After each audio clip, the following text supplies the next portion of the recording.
코쇼 인증 등을 두루 갖춘 훌륭한 곳이었다. 그렇다는 얘기고 사 드셔보세요. 이번에 모실 분은 선대인 소장님이 나오셨습니다. 안녕하세요. 네. 굉장히 큰 뉴스인데 크게 취급되지 않고 조용히 지나가고 있는 뉴스가 하나 있어요. 뉴스를 해석할 그 해법을 지금 이렇게 독법을 가르쳐 주려고 나온 거예요. 이게 무슨 뉴스냐 이게. 간단하게 말씀드리면 제일모직이 삼성물산을 합병하려고 합니다. 그런데 엘리엇이라고 하는 헤지펀드라고 불리는 엘리엇이라고 하는 곳이 나타나서 이의 제기를 했어요. 왜 이러냐고. 근데 걔들이 왜 이의 제기를 하는지도 모르고 왜 제일모직이 삼성물산을 합병하려고 하는지도 몰라요. 안 알려져 있어. 그렇죠. 그러니까 이게 왜 문제인지 제대로 해설해 주는 데가 잘 없고. 다 알면서 해설 안 해주고 네. 있는 거예요. 그 다음에 한겨레 신문은 꽤 자세하게 추적 보도를 하긴 했는데. 너무 자세해가지고 읽다가 말아요. 이게 무슨 말이야, 이 씨발! 잘 좀 만들어, 그러니까. 한겨레는 잘 보도를 했는데, 이게 내용이 어려워요, 사실. 설명해 주십시오. 어디서부터 얘기를 시작해야 되는지. 자, 우선, 삼성물산이라는 엄청나게 큰 회사가 있습니다. 이 회사는 뭘 하냐면, 여러분, 레미안 아파트 알죠? 레미안 아파트를 삼성물산에서 짓습니다. 그러니까 삼성물산 안에는 이른바 이제 건설 부문이 있고, 그 다음에 상사 부문이 있어요. 매출은 비슷한데, 실제로 수익을 남기는 건 다 아파트 지어서 남기거든요.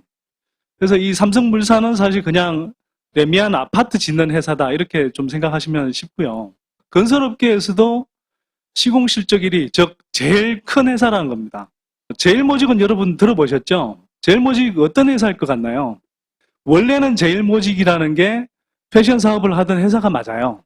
그런데 지난해 아주 큰 변화가 일어납니다. 그러니까 삼성이 이제 막바지 승계 작업에 들어가면서 이 사업을 이 그룹들 간에, 계열사들 간에 막 재편을 해요. 그 과정에서 예전에 삼성 에버랜드 라는 회사가. 에버랜드 생각나세요? 에버랜드는 어떤 회사인지 아시죠? 자, 에버랜드는 잘 아시다시피 테마파크죠. 이 에버랜드라는 회사가 사실상 주축인 회사예요. 여기에다가 뭐의 주축인지를 말씀하셔야지. 지난해 예전에 제일모직이라는 회사에서 패션 사업 부문을 가져오고요. 덩치를 키우면서 이름을 아예 갖고 와버려요.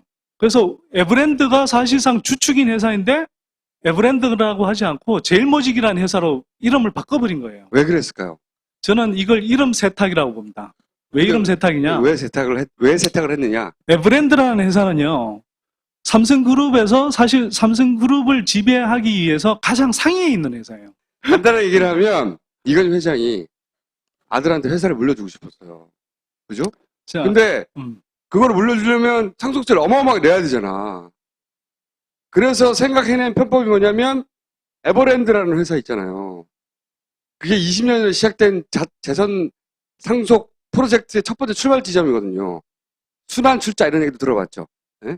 몰라도 되는데 핵심은 뭐냐면 에버랜드를 통해서 삼성그룹 전체를 지배하려는 판을 짰어요. 그런데 그 에버랜드가 지금 말씀하신 건 제일모직으로 정체를 바꿨다고.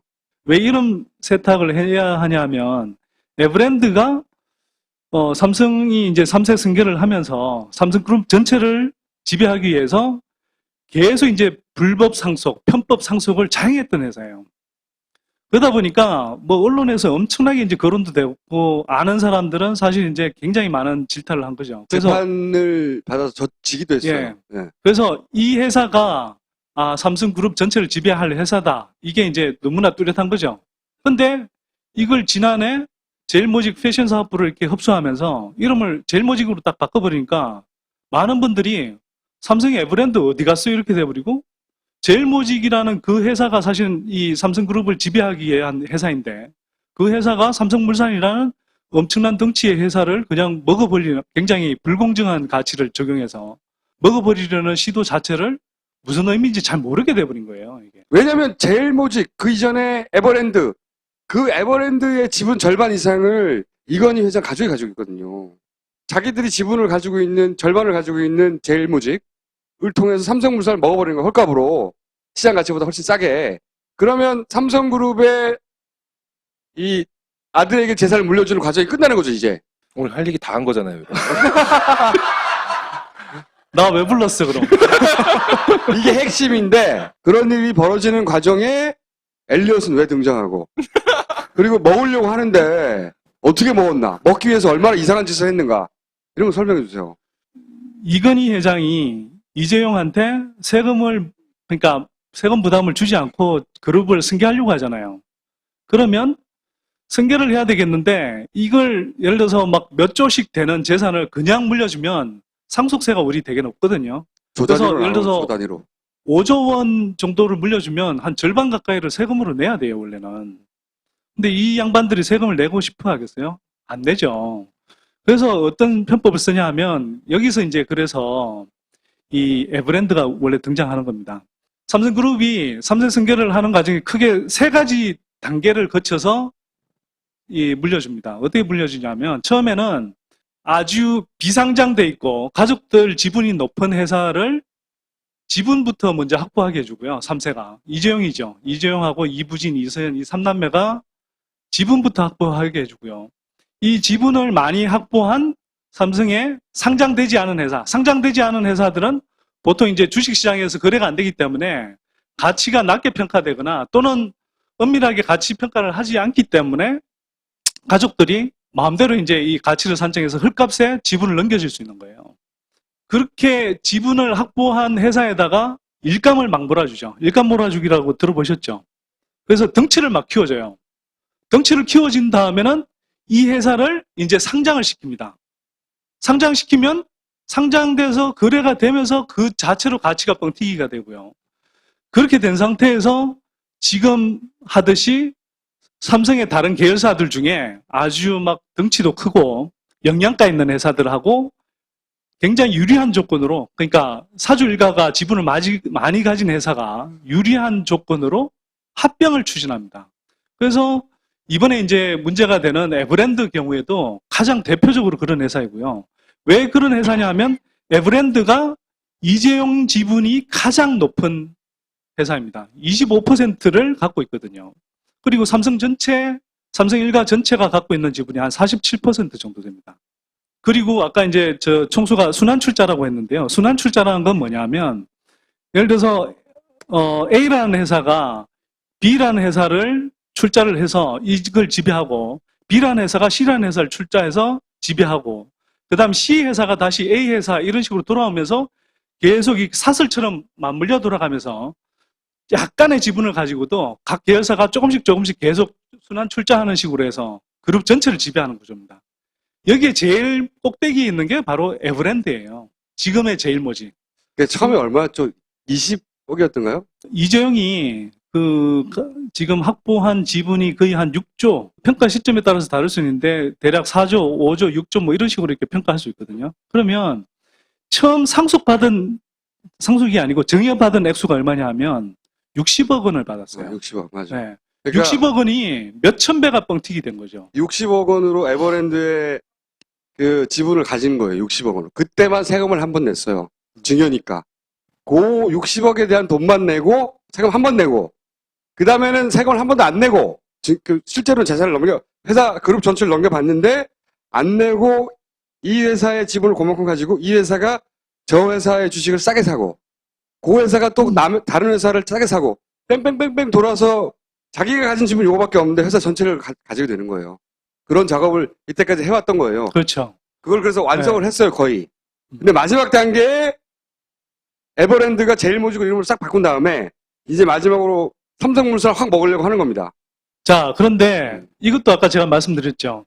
이재용 부회장한테 가장 유리한 방식으로 합병을 추진을 합니다. 어떻게 하냐? 제일모직이라고 할 때 여러분들은 이제 에버랜드를 상상하셔야 돼요.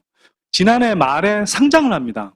원래는 비상장 회사였거든요. 상장을 해야 가치가 커지잖아요. 네, 상장을 하면 그 자체로 주가가 뻥튀기 되는데 주식시장에서는 다들 알죠. 아, 이게 이른바 황제주다. 즉 3세 승계주라는 걸 알고 그렇게 되면 이 회사의 가치를 그룹 차원에서 계속 높여갈 거다. 그러니까 주식시장에 이제 상장되자마자 사실은 실적이 그렇게 안 따라주는데도 계속 이제 주가가 뛰어요. 예를 들어서 상장할 때도 이미 한 10만 원 정도였는데 상장하고 나서 합병 직전에 합병 추진 직전에 한 19만 원 정도까지 갔었거든요. 자, 그런데 합병을 할 때는요. 예를 들어서 A라는 회사하고 B라는 회사가 있을 때 이 합병을 할 때 양쪽의 합병 비율을 어떻게 계산하느냐 이게 문제가 되겠죠. 자, 그런데 이걸 제일모직이 굉장히 유리한 방식으로 해버립니다. 그러니까 기본적으로 두 가지 방식이 있다고 생각하면 되는데요. 그냥 이 회사 각각의 재산, 즉 자산이라고 표현을 하는데요. 자산 가치를 보고 이 비율대로 조정하는 방식이 있고요. 크게 보면. 그게 아니고 지금 그런 건 뭐 상관없이 지금 주식시장에서 어떻게 평가받느냐 이걸 가지고 산정하는 방법이 있습니다.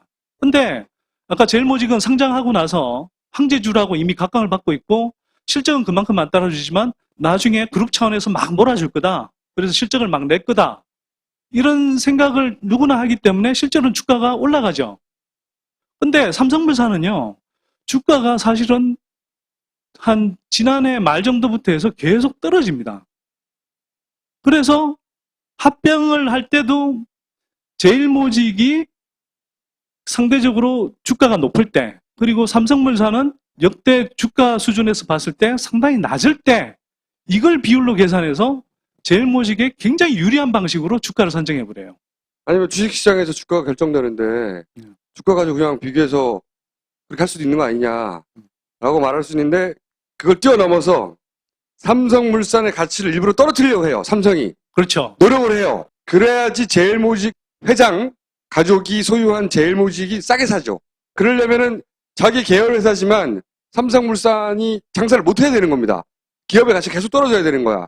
그래서 작년부터 삼성물산은 기업의 가치가 떨어지도록 계속 노력을 하고 제일모직은 기업의 가치가 올라가도록 막 노력을 하는 거예요. 떨어뜨리기 위해서 뭘 했습니까? 알려주세요. 건설 회사가 자, 실적을 못 내려면은 네. 수주를 안 하면 되는 거죠. 되는 실제로 안 합니다. 일부러 건설 네. 수주를 안 하는 거예요. 네. 건설회사가. 할 수 있는데. 이런 거예요. 예를 들면 어느 지역에서 재개발이나 재건축을 하고 이걸 다른 회사 말고 우리는 삼성물산하고 수의 계약할래. 그래서 제발 공사 좀 해줘. 갖다 들이미는데 그걸 막 거부해요. 그러니까 이건 회사가 이상한 거죠. 보통 삼성물산 같은 경우 수주잔고가 한 5년치를 갖고 있습니다. 5년 동안 공사할 걸 계속 갖고 가면서 계속 수주하고 한쪽에는 공사해서 완공하고 이런 식으로 계속 돌아가는 거거든요. 그런데 이걸 수주잔고가 5년치가 있던 게 5년치가 아니라 한 1년치 이하로 떨어져 버려요. 헐값이 돼야 살 거 아닌가요? 헐값에. 네. 그 이 사정을 모르는 그냥 일반 주주들은 삼성물산 주식을 갖고 있다가 이 회사 실적 왜 이렇게 안 좋아 그러면서 계속 팔려고 했고 그러면 주식이 계속 그렇죠. 떨어지는 그러니까 이제 계속 주주들에게 떨어질 손해를 수밖에 끼친 없는 거죠, 사실. 자, 그러면 여기에서 엘리엇은 왜 튀어나왔냐? 엘리엇 그러니까 이제 여러분들 생소하실 텐데 그냥 정확하게는 엘리엇 매니지먼트라고 그래서요. 여러분들 헤지 펀드라고 들어보셨는지 모르겠어요. 그러니까 보통 우리가 펀드라 그러면 주식시장에 이렇게 그냥 증권사들이 뭐 파는 상품들이죠. 그래서 그런 것들은 공개 모집을 하고요. 그래서 뭐 모든 사람들이 그 이제 펀드에 가입해서 이제 상품 가입해서 뭐 적절한 이제 주식시장 내에 상품을 투자하고 이러는 건데 헤지 펀드라는 것은 그런 공개 모집을 하기보다는 아름아름으로 또는 뭐 큰 손들이 이제 사적으로 된 돈, 즉 사모펀드라고 합니다. 사모펀드로 이렇게 그러니까 사적으로 모집을 해서 펀드를 운영하는데 이건 꼭 뭐 주식시장에 주식만 사는 게 아니고 이런 식으로 온갖 방법으로 막 파생상품 거래도 하고 뭐 M&A 합병 같은 것도 추진하고 해서 굉장히 이제 공격적으로 돈을 벌어요. 그래서 이제 엘리엇 매니지먼트도 그 헤지 펀드 중에 하나인 거죠. 근데 엘리엇 같은 경우는 줄여서 엘리엇은 뭐 요번에 삼성물산뿐만 아니고요. 수십 년 동안 굉장히 공격적으로 해외 기업들을 뭐 사냥해서 엄청난 주가 차익을 올립니다. 돈 놓고 돈 먹는 장사꾼이에요, 네. 그러니까. 아르헨티나가 경제 위기를 겪어서 채무를 제대로 갚지를 못하니까 아르헨티나 그 정부 군함을 아예 압류를 해버려요. 그러니까 그냥 골 때리는 되죠. 근데 어쨌거나 제일모직이 삼성물산을 이렇게 삼키려는 시도. 그래서 이재용한테 엄청난 부를 몰아주면서 삼성의 지배권을 옮기려는 이런 시도를 사실 국내 언론이 거의 제대로 제지를 못했어요. 그러니까 삼성물산도 제기를 안 하고 언론도 지적을 안 하고 이런 와중에 엘리엇이 이거 문제 있다라고 이야기를 한 겁니다. 엘리엇이 어떻게 문제를 제기할 수 있으냐? 삼성물산 주식 7% 이상을 확보를 하고 있었던 거예요. 이제 사실은 우리가 이제 수순들을 보면 그 삼성이 어떤 식으로 그 지분을 몰아주고 그렇게 해서 어떤 식으로 이제 삼세 승계로 이어질 거다 이런 걸 이제 알고 있었겠죠. 그런 경로를 쭉 생각해 보면 아 삼성물산을 먹겠구나 이렇게 해서 이제 지분을 사둔 거고요. 한 7% 이상의 이제 대주주니까 이 삼성 대주주 입장에서 문제 제기를 한 거죠. 우리는 이 합병에 결코 동의할 수 없다. 그래서 삼성물산 주주의 이익을 심하게 훼손하기 때문에 이걸 추진하지 말라. 이렇게 이제 가처분 소송을 냅니다. 물론 엘리엇이라는 데가 무슨 뭐 자본주의 시장 경제에서 우리 공정한 시장 경제를 뭐 수호하기 위해서 나온 건 아니죠, 당연히. 걔네들 장사꾼은 맞아요. 네, 장사꾼이고요. 이른바 이제 이런 식의 수법을 써서 계속 또 소송전을 제기해가면서 자신들의 이제 그러니까 목소리를 높이고 그래서 이제 뭐 주주 가치라고 떠들지만 돈을 많이 챙겨갔죠. 네. 다른 나라에서. 자신들이 확보하고 있는 주식의 가치를 올리려고 하는 거죠. 또는 삼성으로부터 타협을 끌어내서 엄청나게 이제 비싼 프리미엄으로 야, 니네들 그 문제 제기 안 하는 대신 우리한테 그거 팔아. 우리가 지분값 비싸게 쳐줄게. 이런 식의 이제 뭐 타협을 이끌어내거나 이런 식의 이제 목표를 지금 세우고 있는 거죠.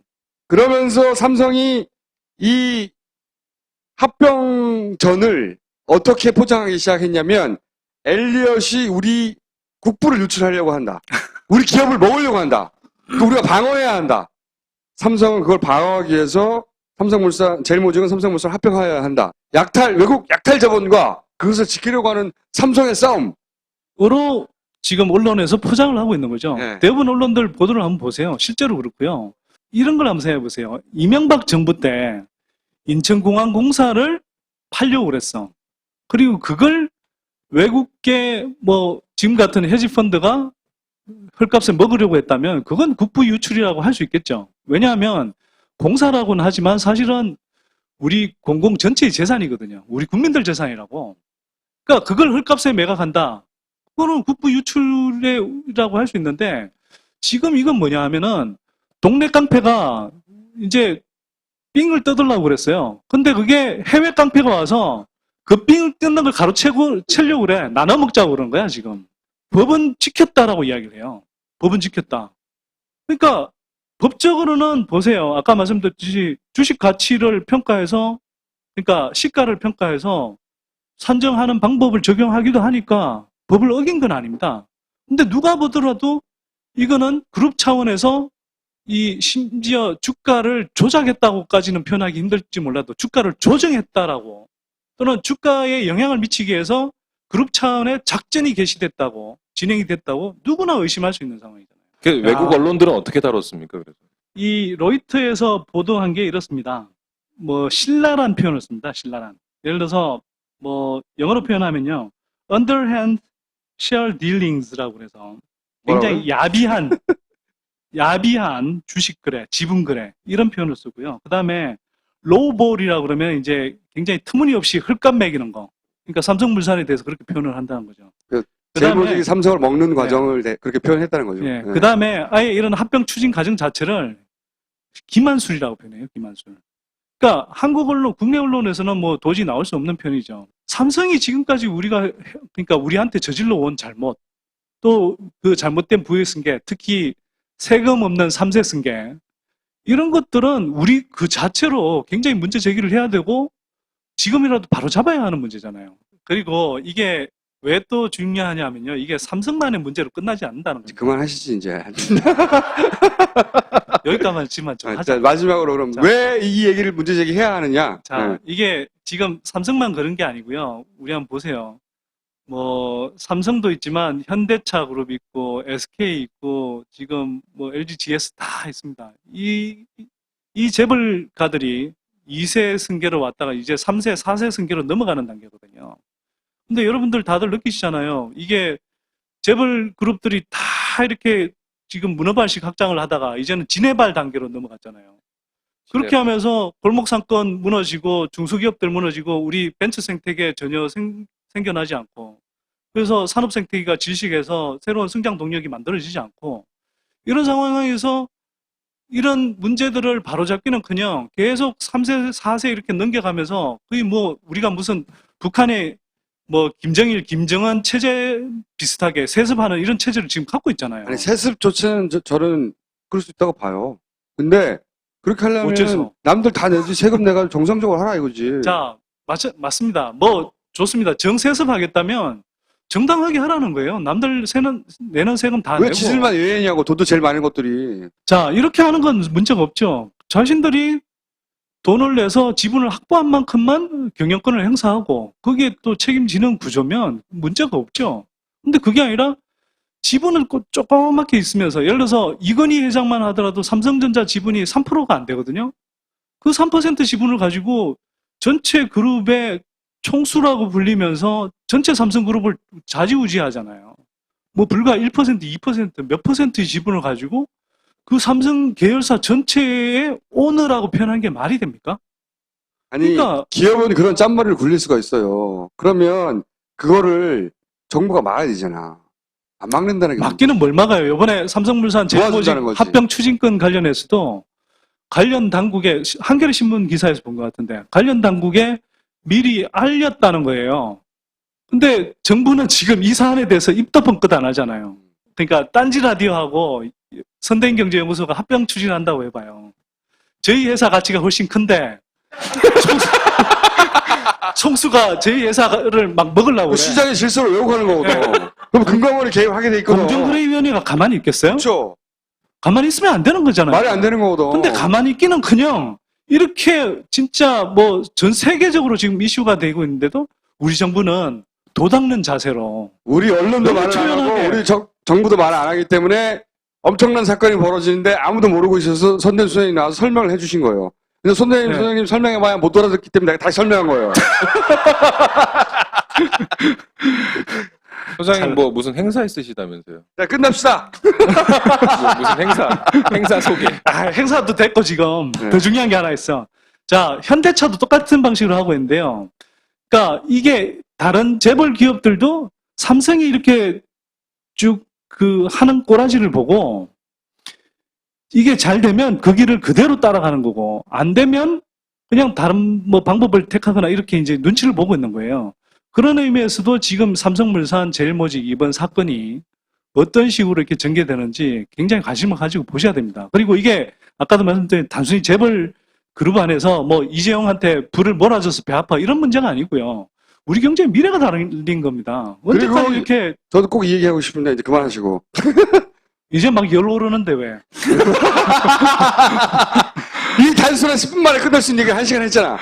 이 모든 것은 그들 가족을 위한 거예요. 이게 그들 가족을 위한 거라고 말아주지 않고 삼성 그룹이라고 말하고 삼성이라고 하는 기업이 내고 있는 이 이익이나 하여튼 경제 규모, 그걸 자꾸 들이대는 거예요. 마지막으로 이 말씀만 좀 드릴게요. 아직도 마지막에 남았어요? 재벌이 있으면 한국 경제가 무너진다? 아니, 재벌이 망하면 한국 경제가 무너진다? 아닙니다. 예를 들어서 미국에서요, 한 100년 전에 우리의 독점 재벌과 같은 트러스트라는 게 엄청나게 커졌어요.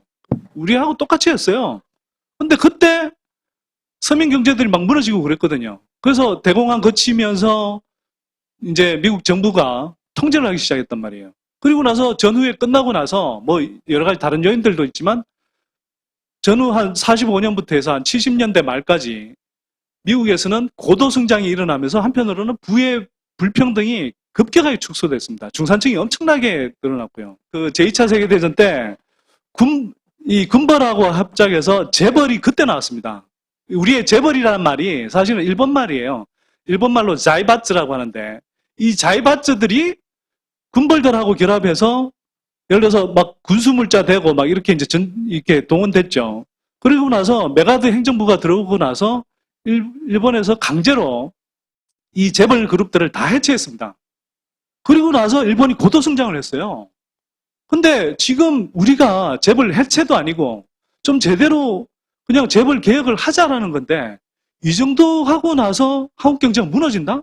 저는 그렇게 생각하지 않습니다. 아니, 그러니까 나는 재벌 개혁 같은 거 다 필요 없고요. 그냥 남들을 지키는 수준으로만 지켜달라 이거지. 왜 지들은 특별한 대우를 받냐는 거야. 응? 세금도 안 내고. 엄청나게.